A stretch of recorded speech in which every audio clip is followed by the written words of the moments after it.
Hello there everybody and welcome to a Transformers TCG deck profile for the first time on this channel. Anthony joining you once again, and honestly this has been a long time coming. I've been wanting to do a deck profile for a while now, never saw an opportunity to do it or really just a good reason to do one.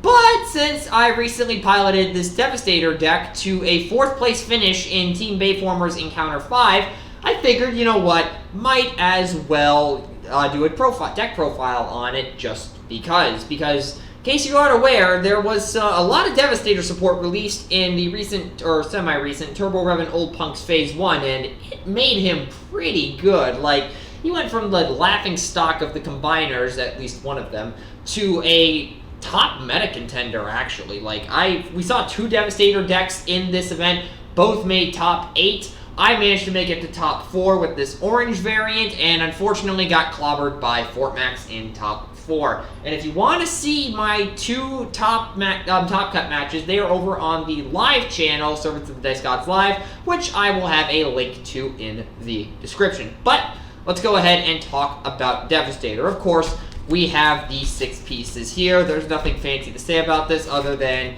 you're playing the Constructicons because you have to. Have the Tower Tracker here, but that's not really relevant. And kind of the thing that makes this deck tick is the Malevolent Architect Stratagem. For those of you who don't know what this does, it is a free strat that you get for Devastator, or actually Scrapper in this case, but well, you get the idea. It gives all your all your Constructicons an additional +2 health, I can speak. You lose your initial tower counter on your first turn, and when you flip a Constructicon into bot mode, you get to draw a card. This gives you an advantage engine that Devastator previously did not have, and because of that, you're able to focus more on pitching cards than you have been able to with previous iterations of the deck. Previously, your best tool for drawing a ton of cards was Work Overtime and also Scan the Vaults from the Arc, but now with this, you can play a different style of gameplay where you're not trying to use the alt modes of the Constructicons as much, and more you're just sending in whoever you flip for that turn in order to try to net yourself as much advantage as humanly possible. And this strat, again, makes that possible, and it is a very good strategy to go with. It's actually what managed to get me to the top 4. And when you combine into Devastator, it turns into Prepare for Extermination, which gives Devastator an additional +2 health and tough equal to his bold. This deck that I'm going to show you, it doesn't matter, but if you're playing a blue variant of the deck, this is really handy. And also, a little quirk to note, Malevolent Architect does give Devastator +2 health before he flips, since Devastator is in fact a Constructicon. So just a fun little ruling quirk there that I discovered during the course of the event. In terms of our actions that we are playing, starting off, 3-piece through Tyranny. I will say this though, in future tournaments held by Team Bayformers, this is going to be banned and replaced by a rolling action called Take the Shot, which is just a double orange rolling action that you can scrap it when one of your characters attacks, and when it's scrapped, the attacker gets bold 1. So for now this is PTT, but eventually this is going to be Take the Shot. We're also playing 2 copies of the Enigma. Now normally you'd be playing 3, but we have a card to kind of work around that, so 2 is all we are going with. Also, this was actually a recommendation of Naga's. He actually helped me build the majority of this deck, and after this I absolutely owe him a fruit basket, even though he was the one that knocked me out in the top 4, but we're going to ignore that.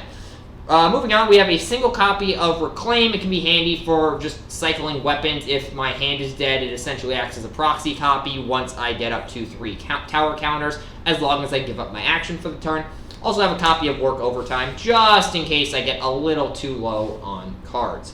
We're also playing 3 copies of Fight for Position. You're going to see a lot of these offensive actions, or offensive powerhouse actions, excuse me, at 3. Just because it is crucial for the strategy of this deck, which is just get as much damage as you can as quickly as possible, which is every aggro deck ever. But then there's also the twist of this one in just doing it turn after turn with different characters. We also have a copy of Cayman Crash. Constructicons have a hard time finishing off characters sometimes, so this is just in there as an emergency thing. It did come up several times during the course of Encounter 5, so this is definitely necessary. We're also playing 2 copies of Magray for a similar reason.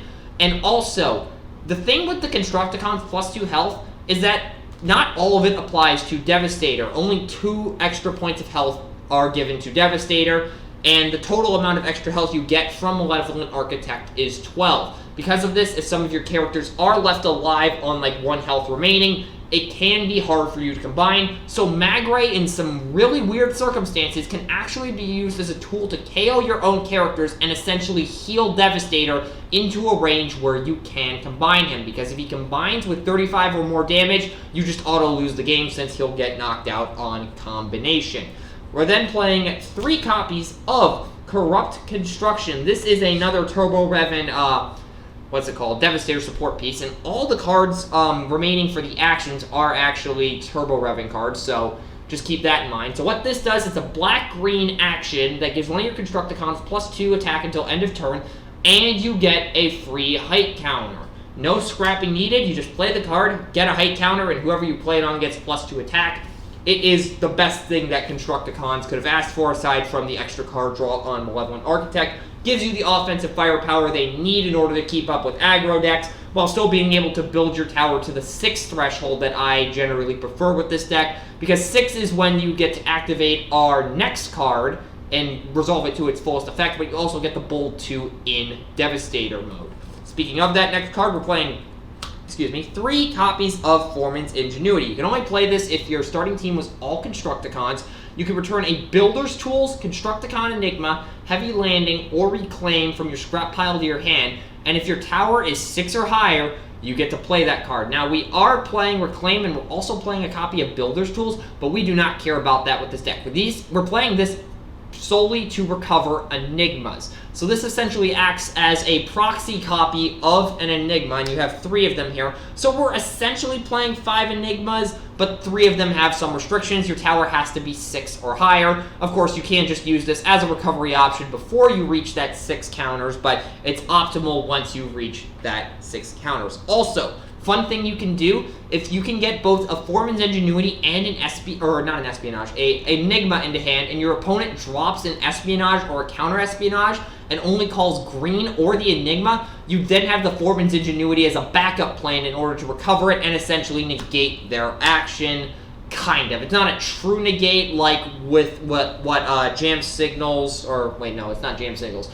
Infiltrate, or what's the card that cancels a green icon on a secret action? I believe that one is Unfathomable Motives from BFB cancels green icon action. So it's not like one of those two, but it essentially does the same thing in that it allows you to get your Enigma back in order to combine, or essentially keep your Enigma in heavy quotes, I don't know. We're also playing 2 copies of Impetuous Stand, and this is one of the best upgrade removal tools the game has ever seen. So you choose an enemy upgrade, put it on the bottom of its owner's deck, or put it on the bottom of your opponent's deck, rather, and then your opponent draws a card. In Primus, that actually is relevant, but in standard 1v1 tournament play, it is not. It's also a white-green, so you can pick this up fairly easily.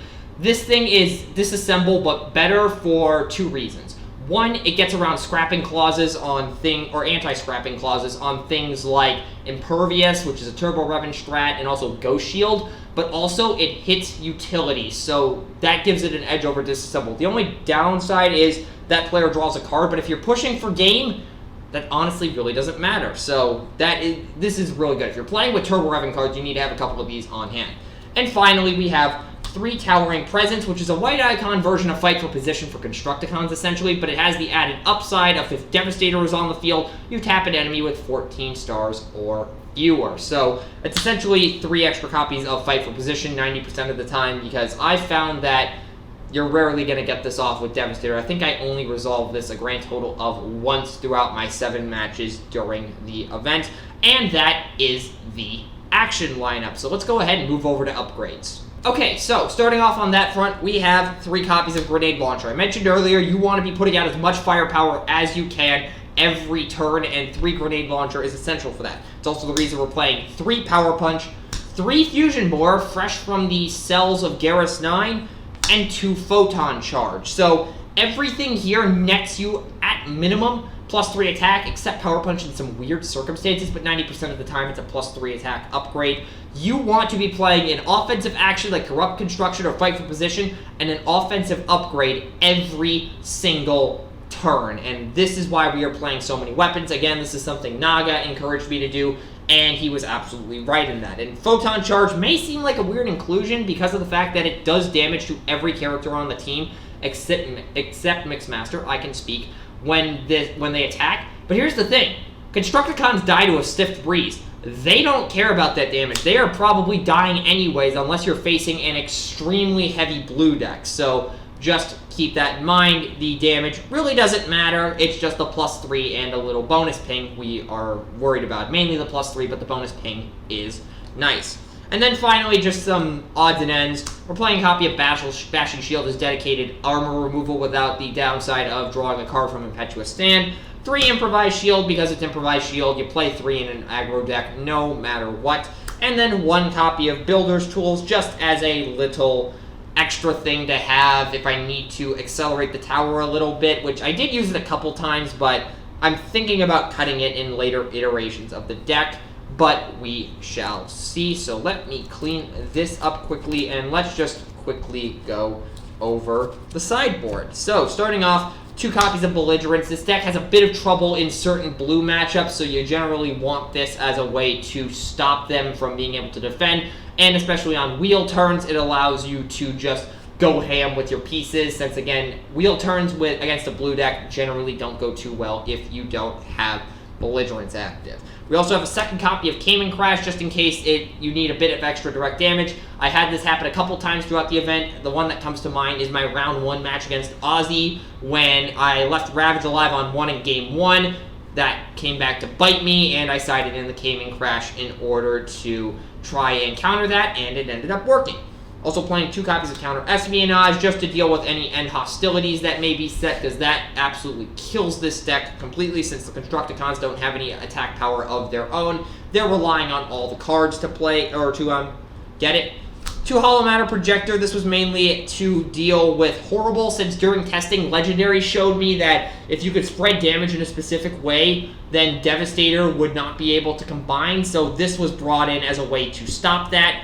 And I tried using this during my match round 4 against Brett, and it didn't really work, but I also was playing that match horribly, so this is probably going to be relevant in some matchups, but this is a very cuttable card in my opinion after going through this event.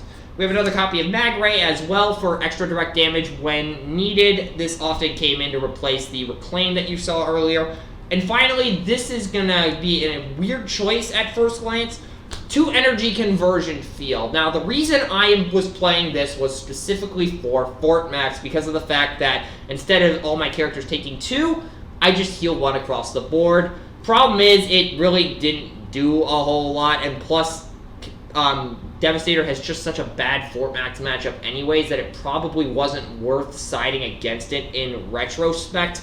But I mean, I made Top Cut, and I did manage to win a match in Top Cut, so I really can't complain too much. So, again, Hollow Matter and Energy Conversion Field are very cuttable cards in the side if you're looking for something else, but that's just what I used in this event.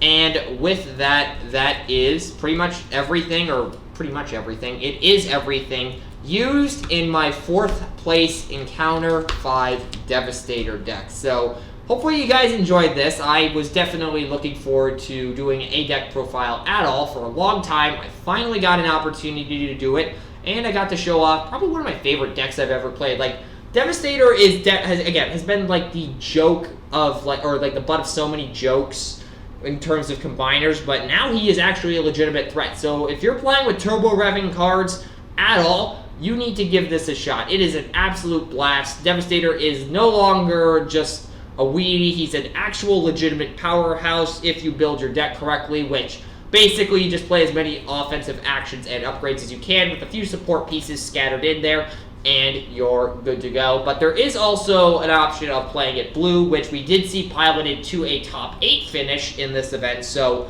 maybe it isn't as clear-cut as I'm making it out to be. I don't know. That's for you to decide, but if you're looking to build an orange version of Devastator, maybe you use this as a starting point. I don't know. But with that being said, hopefully you enjoyed this video and what you saw here today. If you did, there's a little red button you can push down below to show that. I just realized I essentially said the same thing twice, so I am going to shut up now so I don't do that again. And with that, that will do it for this video. Peace out, y'all.